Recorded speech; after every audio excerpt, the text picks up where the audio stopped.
Welcome to டைரமாஸ் cook house. நம்ம என்ன பார்க்க போறோம்னா இப்போ கைமா குழம்பு. இது இட்லி, சப்பாத்தி, பூரி, தோசை எல்லாத்துக்கும் சூப்பரா இருக்கும். வாங்கம்மா, அதுக்கு என்னென்ன தேவைன்னு பார்க்கலாம். கைமா குழம்புக்கு என்னென்ன தேவைன்னா வெங்காயம் 3, தக்காளி 2, பச்சை மிளகா, கொத்தமல்லி, கைமா நான் 1/4 கிலோ எடுத்திருக்கேன், தேங்காய், இஞ்சி பூண்டு பேஸ்ட். இவ்வளவுதாம்மா. நம்ம செய்யலாம். நம்ம இப்ப கைமா குழம்பு தாளிச்சுக்கலாமா.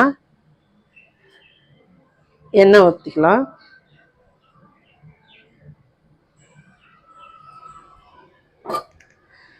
எண்ணெய் காயட்டும்.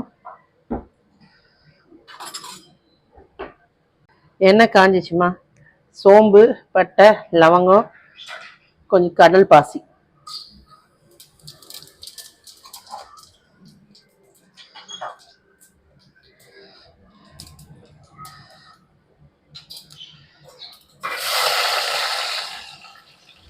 வெங்காயம்,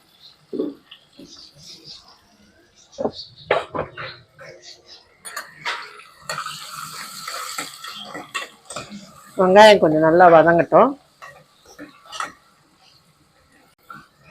வெங்காயம் வதங்கிடுச்சுமா ஓரளவுக்கு. இப்போ இஞ்சி பூண்டு பேஸ்ட் போட்டுக்கலாம்.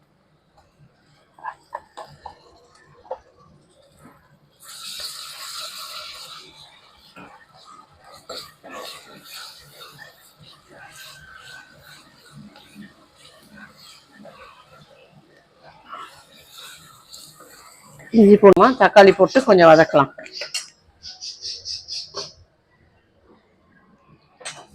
பச்சை மிளகா, கொஞ்சம் கொத்தமல்லி,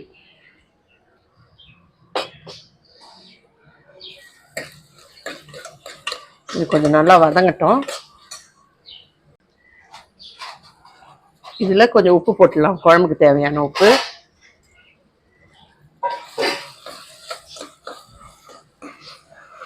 இது வதங்கத்து பாருங்க. மஞ்சத்தூள்,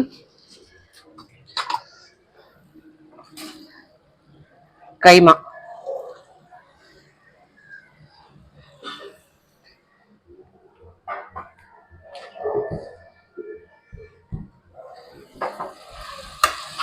கைமாவையும் போட்டு கொஞ்சம் வதக்கலாம். ஒரு 2 மினிட்ஸ் சிம் பண்ணிக்கோங்க. இந்த மாதிரி நல்லா ரோஸ்ட் ஆயிடுச்சு. இப்போ மிளகாத்தூள் போட்டுடலாம். நான் மிளகா தனியா அது 2 ஸ்பூன் போடுறேன்.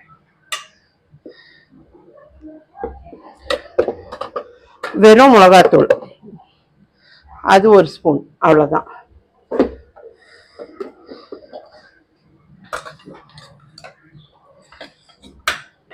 இது 2 நிமிஷம் இப்படி வதக்கிடலாம்.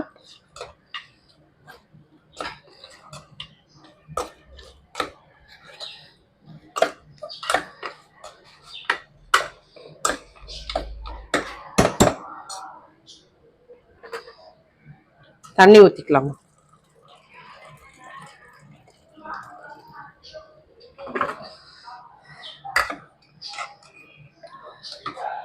இவ்வளோ ஒரு தண்ணி ஊற்றிட்டு நம்ம இப்போ ஒரு 6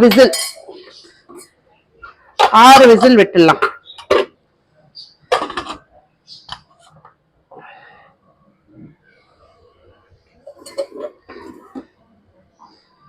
இப்போ நம்ம கைமா குழம்பு பாருங்க வெந்துருச்சு.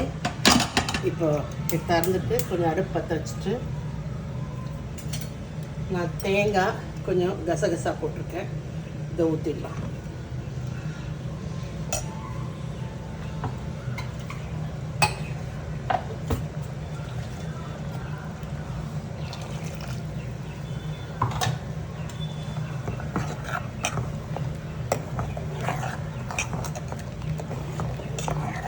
கைமா குழம்பு இதை பாருங்க கொதிக்கிட்டோமா. இது கொஞ்சம் கொச்சோன்னே சிம் பண்ணிவிட்டு கொத்தமல்லி போட்டுட்டோன்னா குழம்பு ரெடி.